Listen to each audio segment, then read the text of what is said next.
بسم اللہ الرحمن الرحیم۔ شروع کرتا ہوں اللہ کے پاک نام سے جو بہت بڑا مہربان نہایت رحم والا ہے۔ دوستوں، بہنوں، بھائیوں، بزرگوں، السلام علیکم۔ تاریخ اسلام میں ہم نے یہ جو سلسلہ شروع کیا ہوا ہے بیانات کا، اسلامی بیانات کا، قرآن اور حدیث کی روشنی میں، اس کی آج 60 نمبر ہم اپنے بیانات کے سلسلے میں بیان نمبر 60 آپ کا میں خیر مقدم کرتے ہیں۔ تو دوستو، بہنوں، بھائیوں، بزرگوں، ہمارا مقصد قرآن سنت سے سیکھنا اور سکھانا ہے، تاریخ پر غور کرنا اور الہی رہنمائی سے مسائل کا حل تلاش کرنا ہے۔ اس دنیا کی زندگی چیلنجوں، مشکلات اور آزمائشوں سے خالی نہیں ہے۔ ہر انسان خواہ دولت، طاقت یا حیثیت سے قطع نظر ایسی مشکلات کا سامنا کرتا ہے جو صبر، ایمان اور لچک کا امتحان لیتے ہیں۔ قرآن پاک اللہ تعالیٰ کی طرف سے آخری ہدایت کے طور پر ان آزمائشوں کی حقیقت کو بیان کرتا ہے اور ان کے مقصد کی وضاحت کرتا ہے۔ اس سے واضح ہوتا ہے کہ مشکلات اللہ تعالیٰ کی ناراضگی کی علامت نہیں ہیں، بلکہ ترقی، تزکیہ اور درجات کی بلندی کے موقع ہیں۔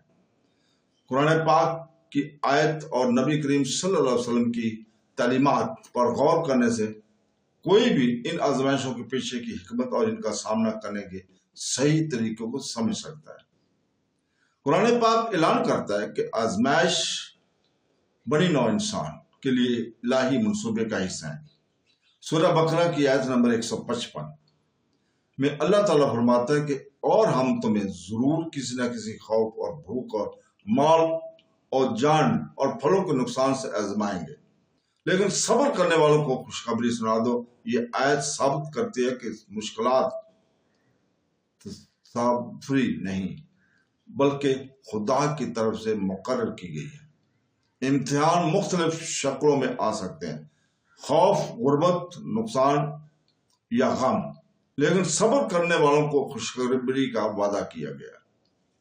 لہذا صبر آزمائشوں کے دوران کامیابی کی سب سے بڑی کنجیوں میں سے ایک ہے۔ ایک اور اہم پہلو ہے کہ آزمائش مخلصوں کو بے غیرت سے ممتاز کرنے کا ذریعہ ہے۔ سورہ عنکبوت آیت نمبر 2 میں اللہ تعالیٰ فرماتا ہے کہ کیا لوگ یہ سمجھتے ہیں کہ انہیں یہ کہنے پر چھوڑ دیا جائے گا کہ ہم ایمان لائے اور ان کی آزمائش نہیں کی جائے گی؟ یہ آیت اس بات پر روشنی ڈالتی ہے کہ ایمان محض اعلان نہیں بلکہ آزمائشوں سے ثابت ہوتا ہے۔ مشکلات انسان کے یقین کی مضبوطی کو ظاہر کرتی ہیں اور ثابت قدم رہنے والوں کو منہ موڑنے والوں سے الگ کر دیتی ہے۔ اس طرح آزمائش ایمان اور اخلاص کو مضبوط کرنے کا ایک ذریعہ ہے۔ قرآن پاک یہ بھی بتاتا ہے کہ آزمائش گناہوں کو پاک کرنے کا کام کرتی ہے۔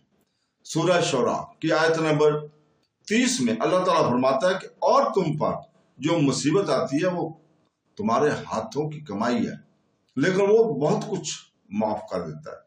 یہ آیت اس بات کی طرف اشارہ کرتی ہے کہ لوگوں کو جو مشکلات کا سامنا کرنا پڑتا ہے، ان میں سے بہت سے مشکلات ان کی اپنی کوتاہیوں کا نتیجہ ہے، لیکن اللہ تعالیٰ ان مشکلات کو بخشش کے ذریعے استعمال کرتا ہے۔ آزمائش سے گناہ مٹ جاتے ہیں اور مومنین ایک پاک ہو جاتے ہیں۔ صحیح بخاری حدیث نمبر 5641 میں نبی کریم صلی اللہ علیہ وسلم نے اس کی تصدیق کی ہے، جہاں آپ نے فرمایا مسلمان کو نہ تھکاوٹ، نہ بیماری، نہ رنج، نہ تکلیف اور نہ خواہ وہ کانٹا ہی کیوں نہ چبھ جائے، لیکن اللہ تعالیٰ اس میں کچھ کا کفارہ کر دیتا ہے۔ آزمائشوں کے پیچھے ایک اور حکمت یہ بھی ہے کہ وہ انسانوں کو اللہ تعالیٰ پر ان کے انحصار کی یاد دلاتی ہے۔ انسان کے وقت، آسانی کے وقت لوگ اپنے خالق کو بھول سکتے ہیں، لیکن مشکلات انہیں عاجزی اور دعاؤں کی طرف لوٹا دیتی ہے۔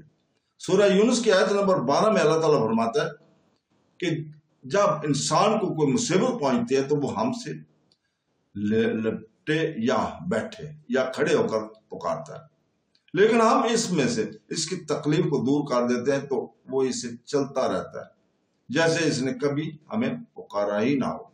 اس طرح آزمائش نہ صرف مشکل میں بلکہ آسانی میں بھی اللہ تعالیٰ کی طرف رجوع کرنے میں ثابت قدم رہنے کی یاد دہانی کا کام کرتی ہے۔ قرآن پاک انبیاء کے مثال بھی پیش کرتا ہے کہ جنہوں نے اللہ تعالیٰ کو سب سے زیادہ محبوب ہونے کے باوجود بے پناہ آزمائشوں کا سامنا کیا۔ حضرت ایوب علیہ السلام کو مال، صحت اور اہل و عیال کے نقصان سے آزمایا گیا، پھر بھی وہ صبر اور ثابت قدم رہے۔ اور ان کی کہانی سورہ صاد کی آیت نمبر 41 تا 44 میں مذکور ہے، جہاں اللہ تعالیٰ اس کے صبر کی تعریف کرتا ہے اور اسے راحت دیتا ہے۔ اس طرح حضرت یوسف علیہ السلام نے غداری، غلامی اور قید و بند کی صحبتیں برداشت کی، لیکن آخر کار اللہ تعالیٰ نے انہیں اقتدار اور عزت پر فیض کیا۔ یہ مثالیں مومنوں کو یاد دلاتی ہیں کہ آزمائشوں ترک کرنے کی علامت نہیں ہے، بلکہ اللہ سے زیادہ اجر اور قرب کا راستہ ہے۔ قرآن پاک اس بات پر بھی زور دیتا ہے کہ یہ دنیا ڈیزائن ہے، ڈیزائن کے لحاظ سے آزمائش کی جگہ ہے۔ سورہ الملک کی آیت نمبر 2 میں اللہ تعالیٰ فرماتا ہے کہ جس نے موت اور زندگی کو پیدا کیا تاکہ تم کو آزمائے کہ تم میں سے کون اچھے عمل کرتا ہے۔ یہ آیت زندگی اور موت کے مقصد کی وضاحت کرتے ہیں۔ دنیا مستقل سکون کے لیے نہیں بلکہ امتحان کے لیے ہے۔ کامیابی کا اندازہ آزمائشوں سے بچنے سے نہیں بلکہ ایمان، صبر اور عمل صالح سے ان کا جواب دینے سے ہوتا ہے۔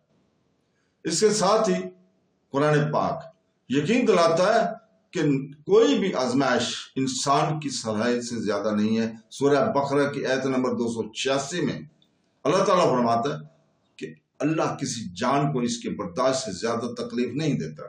یہ مومنوں کے لیے تسلی کا باعث ہے، انہیں یاد دلاتے ہوئے کہ ہر آزمائش برداشت کرنے اور اس پر قابو پانے کی ان کی صلاحیت کے اندر ہی ہے۔ اللہ تعالیٰ اپنی حکمت میں ہر امتحان کو فرد کی طاقت کے مطابق ڈیزائن کرتا ہے، اس بات کو یقینی بناتا ہے کہ یہ کبھی ناقابل برداشت نہ ہو۔ نبی کریم صلی اللہ علیہ وسلم نے اپنے پیروکاروں کی آزمائشوں میں صبر کی بے پناہ اجر کی یاد دہانی کرائی۔ سنن ترمذی حدیث نمبر 2306 میں فرمایا کہ سب سے بڑا ثواب بڑی آزمائش کے ساتھ ملتا ہے۔ جب اللہ کسی قوم سے محبت کرتا ہے تو ان کے امتحان لیتا ہے، اور جو اسے قبول کرتا ہے اس کی رضا حاصل کرتا ہے، لیکن جو اس سے ناراض ہوتا ہے اس کا غضب ہوتا ہے۔ اس حدیث سے معلوم ہوتا ہے کہ آزمائشیں در حقیقت اللہ تعالیٰ کی محبت کی علامت ہو سکتی ہیں، کیونکہ یہ مومن کے درجات کو بلند کرتی ہیں اور انہیں اپنے خالق کے قریب کرتی ہیں۔ آخر میں قرآن پاک وضاحت کرتا ہے کہ آزمائشیں انسانی زندگی کا ناگزیر حصہ ہیں، جنہیں اللہ تعالیٰ نے حکمت اور مقصد کے لیے ڈیزائن کیا ہے۔ وہ ایمان کی چیلنج کرتے ہیں، گناہوں کو پاک کرتے ہیں، لوگوں کو اللہ تعالیٰ پر ان کے انحصار کی یاد دہانی کراتے ہیں، اور مخلصوں کو بے غیرت سے ممتاز کرتے ہیں۔ انبیاء کی کہانیوں سے پتہ چلتا ہے کہ صبر کے ساتھ سامنا کرنے پر آزمائشیں زیادہ انعامات اور عزت کے باعث بنتی ہیں۔ قرآن پاک مومنوں کو یقین دلاتا ہے کہ ہر مشکل اس کی استطاعت میں ہے، اور صبر اور اللہ تعالیٰ پر بھروسہ حتمی کامیابی کا باعث ہے۔ اس لیے آزمائشوں کو سزا کے طور پر نہیں دیکھنا چاہیے بلکہ ترقی اور اللہ کے قریب کے موقع کے دیکھنا چاہیے۔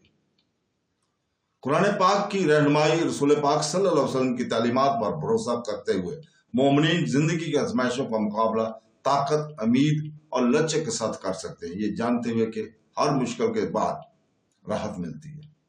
تو دوستوں، بہنوں، بھائیوں، بزرگوں، ہم آج اس کے ساتھ اجازت چاہتے ہیں اور اللہ تعالیٰ سے دعا کرتے ہیں کہ وہ ہمیں قرآن پاک اور حدیث نبوی پر چلنے کی توفیق عطا فرمائے۔ ہمیں اللہ تعالیٰ ہمارے دلوں کو پاک کر دے، ہمارے اعمال کو قبول فرمائے، ہمارے گناہوں کو معاف فرما دے، اور بس ہمیں اپنے شکر گزار بندوں میں شامل کر لے۔ آمین ثم آمین۔ اللہ حافظ۔